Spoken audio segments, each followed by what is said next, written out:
नमस्कार दोस्तों, क्या आपने कभी ऐसा फेस किया है कि 11 केवी फीडर पैनल पर लगा एमीटर एक्स एम्पियर लोड दिखाता है, पर रिले में जब आप करंट चेक करते हैं तो फीडर पे लोड डबल आता है या फिर उसका आधा आता है? अगर हाँ, तो ये वीडियो आपके बहुत काम आने वाली है। अब एमीटर की वैल्यू अगर सही है और रिले में दिखने वाला लोड गलत, तो ऐसा किस सेटिंग के गलत हो जाने की वजह से होता है? दोस्तों, पावर डिस्ट्रीब्यूशन नेटवर्क के प्रोटेक्शन सिस्टम के तीनों मेजर पिलर्स आपके सामने इस वक्त स्क्रीन पर हैं: सीटी, रिले और सर्किट ब्रेकर्स। इस खुराफाती क्वेश्चन का आंसर समझने से पहले हमें इन तीनों का बेसिक फंक्शन समझना पड़ेगा। सीटी यानी करंट ट्रांसफार्मर्स का काम है प्राइमरी में फ्लो होने वाले हैवी करंट्स के करस्पॉन्डिंग सेकेंडरी वाइंडिंग्स में लो वैल्यू करंट्स को इंड्यूस करना। यानी अगर इस सीटी का रेशियो 300/5 है तो प्राइमरी में 300 एम्पियर करंट फ्लो होने पर सेकेंडरी में 5 एम्पियर करंट इंड्यूस होगा। अब अगर प्राइमरी में करंट 60 एम्पियर रह जाता है तो करस्पॉन्डिंगली सेकेंडरी करंट 1 एम्पियर हो जाएगा। सीटी का बस इतना ही काम होता है, यानी हाई करंट्स के corresponding low value currents provide कराना, ताकि cost friendly protection and metering equipment बनाए जा सकें और यूजर की सेफ्टी इंश्योर की जा सके।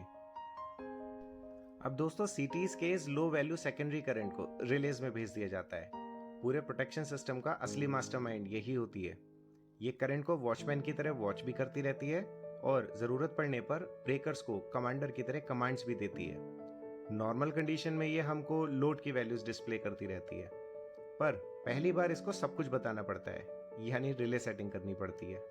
दोस्तों, घर में जब आपको अपना पंखा ऑन ऑफ करना होता है तो आप स्विच ऑपरेट करते हैं।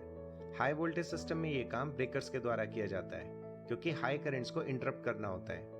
अब इन तीनों के रिलेशनशिप को समझें तो आउटगोइंग सर्किट में फ्लो होने वाले करंट के corresponding cities small value currents induce करके रिले को भेजती है। रिले इस करंट को अपने अंदर फीड सेटिंग से कंपेयर करती रहती है और जैसे ही इसको ये करंट सेट वैल्यू से ज्यादा मिलती है, ये ब्रेकर को ट्रिप कमांड भेज देती है। ब्रेकर ट्रिप हो जाता है, जिससे आउटगोइंग सर्किट में एचवी सप्लाई कट ऑफ हो जाती है। मान लीजिए सीटीज 300/150/55 रेशियो की हैं और सीटी के कनेक्शन 300/5 रेशियो पर किए गए हैं।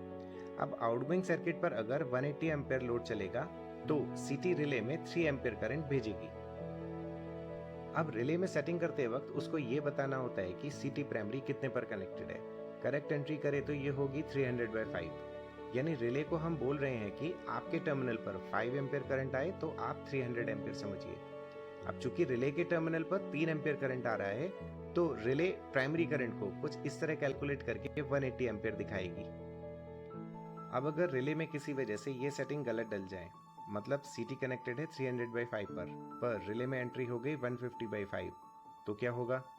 रिले के टर्मिनल पर तो अभी भी 3 एम्पियर ही आएगा, पर चूंकि अब हमने रिले को बोला है कि आपको 5 एम्पियर को 150 एम्पियर समझना है, तो अब रिले 3 एम्पियर को कैलकुलेट करेगी 90 एम्पियर, यानी एक्चुअल लोड तो 180 एम्पियर चल रहा है, पर रिले आपको डिस्प्ले में 90 एम्पियर दिखाएगी।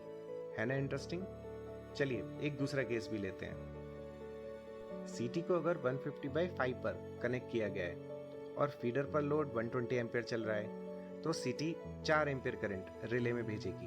अब रिले में सही एंट्री की जाए, यानी 150/5, तो रिले कैलकुलेशन करके आपको सही लोड ही बताएगी, यानी 120 एम्पियर्स। पर अगर रिले में गलत एंट्री कर दी जाए, यानी कि 300/5, तो क्या होगा?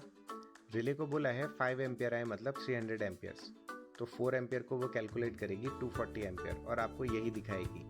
तो इसलिए दोस्तों, रिले में फॉल्ट सेटिंग्स के साथ साथ सीटी प्राइमरी सेटिंग भी बहुत ध्यान से डालनी चाहिए। अब एक इंटरेस्टिंग बात यह है कि क्या रिले में सीटी प्राइमरी सेटिंग गलत एंटर हो जाने पर रिले गलत ट्रिपिंग भी देने लग जाएगी या फिर कोई फर्क नहीं पड़ेगा? दोस्तों, कमेंट बॉक्स में इसका जवाब जरूर लिखिएगा। अगर आप कैलकुलेट नहीं कर पाए तो मैं अगले वीडियो में जरूर बताऊंगा। अगर आप ट्रांसफार्मर्स में यूज होने वाले प्रोटेक्शंस या फिर करंट ट्रांसफार्मर्स के बारे में इसी तरह हंसते खेलते समझना चाहते हैं तो टाइम निकाल कर ये वीडियो जरूर देखिएगा। जल्दी फिर मिलेंगे एक और नए खुराफाती वीडियो के साथ। तब तक के लिए goodbye, thank you and take care.